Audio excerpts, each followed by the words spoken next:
വെട്ടിമറ്റംകാരായ പത്മനാഭപിള്ളയുടെയും ലക്ഷ്മിക്കുട്ടിയമ്മയുടെയും മൂത്ത മകനായിരുന്നു സന്തോഷ് കുമാർ.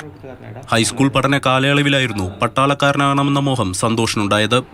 സ്കൂൾ പഠനം പൂർത്തിയാക്കി ITI വിദ്യാർത്ഥിയായിരിക്കെ കഠിന പ്രയത്നത്തിലൂടെ സന്തോഷ് തന്റെ സ്വപ്നം യാഥാർത്ഥ്യമാക്കി.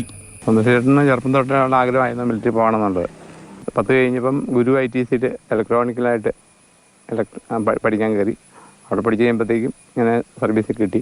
അവിടുന്ന് പഠിത്തം കഴിഞ്ഞ ഉടനെ നേരെ പോയത്. ട്രെയിനിങ് പൂർത്തിയാക്കിയ സന്തോഷിന്റെ ആദ്യ ദൗത്യം ശ്രീലങ്കയിലായിരുന്നു. അതേ കാലയളവിൽ തന്നെയാണ് സന്തോഷിന്റെ അമ്മ ലക്ഷ്മിക്കുട്ടിയമ്മ മരിക്കുന്നത്. യുദ്ധം കൊടുമ്പിരി കൊണ്ട ശ്രീലങ്കൻ മണ്ണിൽ നിന്നും അവസാനമായി അമ്മയെ ഒരു നോക്ക് കാണാൻ നാട്ടിലെത്താൻ പോലും സന്തോഷിനായില്ല. പിന്നെയും രാജ്യത്തിനായി നിരവധി നിർണായക ദൗത്യങ്ങളിൽ സന്തോഷ് പങ്കെടുത്തു. ഒടുവിൽ കാർഗിൽ യുദ്ധത്തിലും. യുദ്ധഭൂമിയിൽ മാതൃരാജ്യത്തിനായി ജീവത്യാഗം ചെയ്ത സന്തോഷിന്റെ ഓർമ്മകൾ ഇന്നും മായാതെ മങ്ങാതെ നിലനിൽക്കുന്നു.